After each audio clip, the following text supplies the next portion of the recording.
नमस्कार दोस्तों, इस वीडियो के अंदर आपको एनटीएससी के सोशल साइंस के इम्पोर्टेंट प्रश्न बताएंगे जो कि आपके एग्ज़ाम में आने के लिए बहुत ज़्यादा इंपॉर्टेंट है। तो चलिए वीडियो को शुरू करते हैं। तो दोस्तों, इस वीडियो के अंदर आपको सोशल साइंस के इंपॉर्टेंट प्रश्न बताएंगे और इससे पहले मैंने आपके लिए साइंस के भी इंपॉर्टेंट प्रश्न बनाए हैं, तो वो वीडियो नहीं देखे तो उसका लिंक दे दूंगा डिस्क्रिप्शन में। और आपके लिए एक अलग से प्लेलिस्ट बना रखी है, उसके अंदर भी आपको इंपॉर्टेंट प्रश्न मिल जाएंगे। तो यहाँ से पहला प्रश्न है कि भूगोल का जनक किसे कहा जाता है। तो यहाँ से दोस्तों पहला प्रश्न है इरेटोस्थनीज, फिर दोस्तों ऑप्शन बी है हेरोडोटस, फिर तीसरा ऑप्शन है हिप्पार्कस और चौथा है दोस्तों इनमें से कोई नहीं। तो ये जो प्रश्न है वो यहाँ से थोड़ा कन्फ्यूजन वाला है दोस्तों। अगर आपको सीधा पूछे कि भूगोल का जनक किसे कहा जाता है तो मेनली किसे कहा जाता है, हिकेटियस को बोला जाता है। किसे दोस्तों, हिकेटियस। अगर आपके सामने हिकेटियस ऑप्शन नहीं है, ऑप्शन में हिकेटियस नहीं दे रखा है, तो आप किसे मानोगे दोस्तों, इरेटोस्थनीज को मानोगे। ठीक है, यहाँ पर हिकेटियस ऑप्शन में नहीं है तो हम ये वाला मानेंगे। ठीक है, और इन्होंने क्या किया दोस्तों, भूगोल शब्द का जो प्रथम बार जो प्रयोग किया था, ज्योग्राफी का प्रथम बार प्रयोग किया था, वो क्या था, इरेटोस्थनीज ने किया था। ठीक है, ये आपको समझ में आ गई। दोस्तों, वीडियो में आगे बढ़े उससे पहले आप इस वीडियो को लाइक कर दीजिए यहाँ पर इस बटन को दबाकर, और ये जो रेड कलर का बटन दे रखा है इसको प्रेस कर लीजिए और चैनल को सब्सक्राइब करने के साथ यहाँ पर आपको जो ऑल नोटिफिकेशन है इसको ऑन कर लीजिए, जिससे कि एनटीएससी के और भी इम्पोर्टेंट वीडियो हम अपलोड करते हैं तो उसका नोटिफिकेशन आप तक मिल जाएगा और आप उस वीडियो को सबसे पहले देख पाएँ। और आगे आपके जो अगर ऐसा पूछ लिया कि भूगोल का पिता कहा जाता है, तो अगर आपके सामने हिकेटियस ऑप्शन दे रखा है तो ऑप्शन नंबर हिकेटियस करोगे। ठीक है, चलिए दोस्तों, आई थिंक आपको समझ में आ गया होगा। मानव भूगोल का पिता निम्नलिखित में से किसे कहा जाता था। यहाँ पर पूछा है मानव भूगोल और सिर्फ भूगोल पूछा है। ठीक है, तो ह्यूमन ज्योग्राफी पूछा है तो किसे कहा जाता है दोस्तों, कार्ल रिटर को। ठीक है, चलिए अगला प्रश्न है भू आकृति विज्ञान का जन्मदाता किसे माना जाता है। ये होगा पेशल को। भू आकृति विज्ञान, इसके अंदर आपको ज्योग्राफी की इंपॉर्टेंट मैं बना के दे रहा हूँ, और इससे पहले मैंने को आपको यानी कि इतिहास के डाले थे और पॉलिटिकल साइंस। ठीक है, आने वाली वीडियो के अंदर आपको इकोनॉमिक्स के भी बताएंगे वीडियो। चलिए दोस्तों, अगला प्रश्न है सौरमंडल के बारे में विश्व के समक्ष जानकारी प्रस्तुत करने का श्रेय किस विद्वान को है। तो दोस्तों ये आपके कोपर्निकस। ठीक है, कोपर्निकस इस प्रश्न का करेक्ट उत्तर होगा। सूर्य के चारों ओर घूमने वाला खगोलीय पिंड क्या कहलाते हैं। सूर्य के चारों ओर घूमने वाले खगोलीय पिंड क्या कहलाते हैं, ग्रह कहलाते हैं। क्या कहलाते हैं दोस्तों, ग्रह।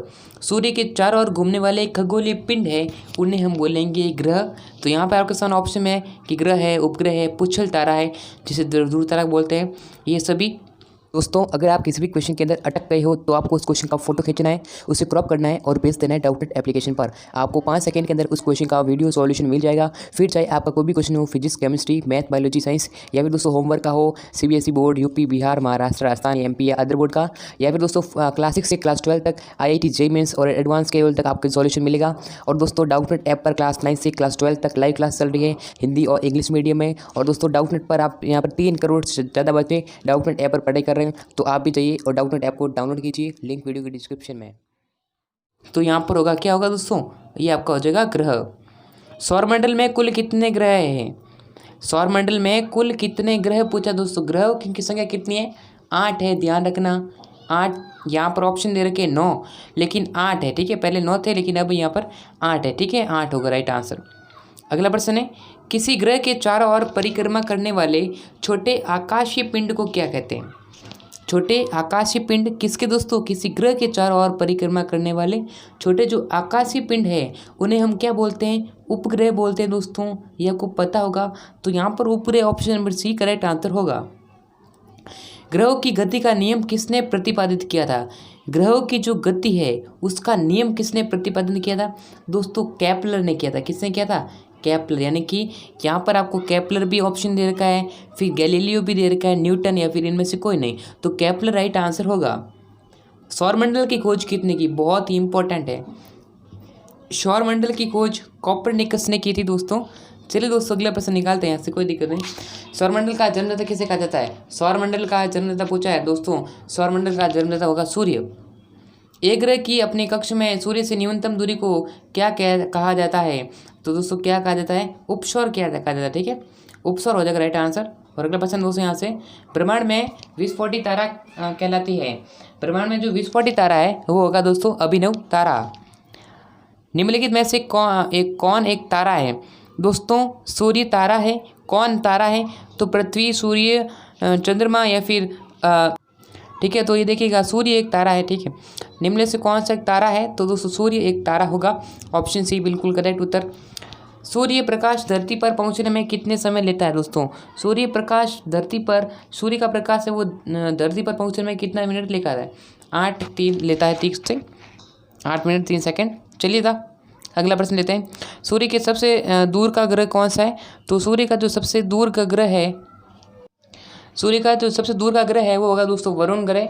वरुण ग्रह सूर्य के सबसे दूर ग्रह पर पड़ता है। ठीक है, चलिए दोस्तों, और अगर पूछे कि सूर्य के सबसे निकट ग्रह कौन सा है, तो निकट ग्रह होगा बुध ग्रह। ठीक है, और सबसे जो अगला जो दूर ग्रह है वो होगा दोस्तों यहाँ से वरुण ग्रह। निम्नलिखित में से किस ग्रह को पृथ्वी की बहन कहा जाता है? दोस्तों पृथ्वी की बहन, सिस्टर। ठीक है, सिस्टर ऑफ अर्थ। तो पृथ्वी की जो बहन है वो किसे कहते हैं? वो कहते हैं शुक्र ग्रह। ऐसा ग्रह है जिसको पृथ्वी का बहन यानी कि पृथ्वी की बहन, सिस्टर ऑफ अर्थ कहा जाता है। किस तारा को शाम का तारा कहते हैं? शाम का तारा कहेंगे शुक्र ग्रह को। ठीक है, शुक्र ग्रह बिल्कुल करेक्ट। पृथ्वी के कुल द्रव्यमान का लगभग कितना प्रतिशत मेंटल में पाया जाता है, यानी कि धातु पाया जाता है? 68%। पृथ्वी के भूपटपट्टी में कौन सा तत्व प्रचुर मात्रा में पाया जाता है? एल्यूमिनियम जो होता है वो, यानी कि पृथ्वी की भूपटपट्टी में सबसे ज़्यादा जो तत्व पाया जाता है। ठीक है, प्रचुर मात्रा में, आप जिसे आप बोल सकते हो। अंतर्राष्ट्रीय दिनांक रेखा कहाँ से गुजरती है? सॉरी, कितने डिग्री से गुजरती है दोस्तों? 180 डिग्री। यहाँ से यानी कि क्वेश्चन में मिस टाइप हो गया। चलिए, कोयला किस चट्टान में पाया जाता है? कोयला दोस्तों किस चट्टान में पाया जाता है? ये परतदार चट्टान के अंदर पाया जाता है। विश्व का सबसे ऊंचा शिखर कहाँ पर स्थित है? विश्व का सबसे ऊंचा शिखर पूछा है तो दोस्तों विश्व का सबसे ऊंचा शिखर होगा वो होगा आपके नेपाल के अंदर। ठीक है, समझ आ रहा होगा आपको, नेपाल। वायुमंडल में नाइट्रोजन की कितनी प्रतिशत है? वायुमंडल आप बनाए होगा आप चित्र, तो वायुमंडल में जो नाइट्रोजन है वो 78% होगा। ठीक है, चलिए अगला प्रश्न है, वायुमंडल में सर्वाधिक मात्रा में विद्यमान अक्रिय गैस।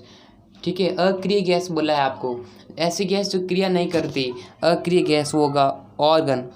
ऑर्गन एक ऐसी गैस है, ठीक है, जो कि वायुमंडल में सबसे ज़्यादा जो उपस्थित विद्यमान जो गैस है वो है अक्रिय गैस। ठीक है, तो समझ आ रहा है आपका आंसर ऑप्शन नंबर सी होगा। और आगे बढ़ने से पहले मैं बोल देता हूँ कि वीडियो को अभी तक लाइक नहीं किया है तो लाइक कर दीजिए, चैनल को सब्सक्राइब कर लीजिए और साथ में बेल आइकन को प्रेस कर लीजिए। वायुमंडल में सर्वाधिक कौन सी गैस मिलती है? वायुमंडल में अंदर सबसे ज़्यादा गैस है वो कौन सी मिलती है? वो मिलती है N2 यानी कि नाइट्रोजन गैस है, वो वायुमंडल में सबसे ज़्यादा मिलती है। निम्न में कौन सा एक वलित पर्वत है? दोस्तों वलित पर्वत होगा हिमालय। नेक्स्ट प्रश्न है, वायुमंडल में सबसे अधिक ओजोन कहाँ पर केंद्रित है? देखिए दोस्तों स्ट्रेटोस्फीयर। ठीक है, स्ट्रेटोस्फीयर ये आपका राइट आंसर होगा। वायुमंडल का कौन सा भाग रासायनिक मंडल का एक भाग है? ओजोन मंडल। हवाई जहाज प्राय किस में उड़ते हैं? समताप मंडल में उड़ते हैं। ठीक है, हवाई जहाज जो कि एरोप्लेन वगैरह है वो समताप मंडल के अंदर उड़ते हैं। वायुमंडल की सबसे निचली परत, वो दोस्तों वायुमंडल की जो परतें हैं, इन परतों को याद करना बहुत ज़्यादा ज़रूरी है। एक परत से सवाल आ सकता है, तो क्षोभ मंडल है वायुमंडल की जो सबसे नीचे वाली जो परत है वो क्षोभ मंडल होगा। ठीक है, वायुमंडल में सर्वाधिक वर्षा वाला स्थान विश्व में सर्वाधिक जो मासिनराम है, ये आपकी कंपटीशन एग्जाम में पूछा जाता है। अभी जैसे कोई एग्ज़ाम हुआ था कांस्टेबल का, पुलिस कांस्टेबल का, तो उसके अंदर भी ये पूछा गया, तो मासिनराम भी प्रश्न पूछा जाता है। ठीक है, विश्व में सर्वाधिक जो वर्षा वाला स्थान है वो मासिनराम होगा।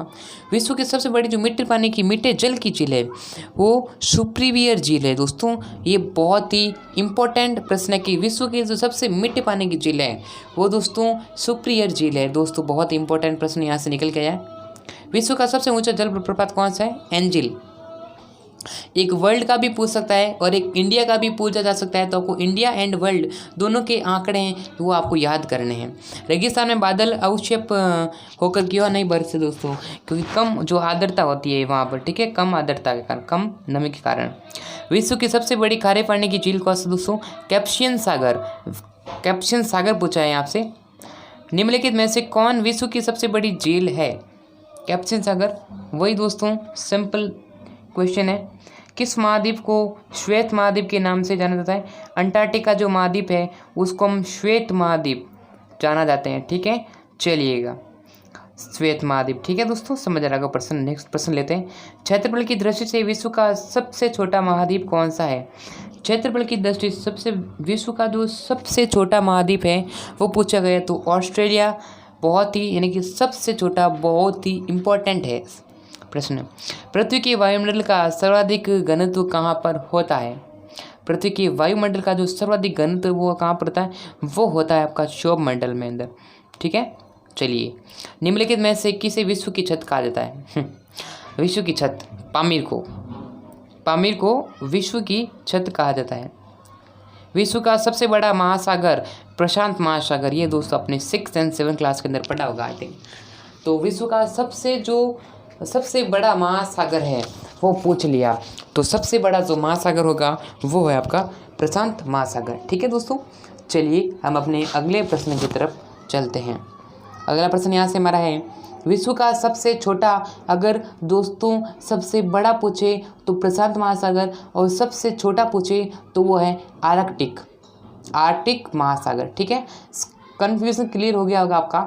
और सहारा मरुस्थल कहाँ पर स्थित है दोस्तों? सहारा मरुस्थल जो कि आपका कहाँ पर है? उत्तरी अफ्रीका अंदर सहारा मरुस्थल स्थित है, और सबसे बड़ा जो मरुस्थल भी यही है, सहारा मरुस्थल। पोर्ट ब्लेयर कहाँ पर स्थित है? दक्षिण अंडमान के अंदर। तो इस प्रकार से ये प्रश्न मैंने आपको आज की इस वीडियो के अंदर बताए NTS। ओके दोस्तों, बहुत ही इंपॉर्टेंट प्रश्न थे, और वीडियो को भी लाइक नहीं किया तो लाइक कर देना, चैनल को सब्सक्राइब कर लेना, वीडियो को अपने दोस्तों के साथ शेयर करना, जिससे कि उन सभी की मदद हो सके जो कि आपके साथ स्टूडेंट है, जो कि पढ़ाई कर रहे हैं, NTSC की तैयारी कर रहे हैं, तो उन तक ये वीडियो पहुंचाइएगा, क्योंकि वीडियो बहुत ही इंपॉर्टेंट है। और आप सभी के लिए ऐसे प्रश्न आते हैं एग्जामिनेशन के अंदर, ठीक है, जो कि आपके NTSC का जब आपका 12 और 13 दिसंबर को एग्जामिनेशन है, तो उसके लिए। और वीडियो चलेगी तो लाइक कर देना, चैनल को सब्सक्राइब कर लेना इस तरह की और भी वीडियो पाने के लिए।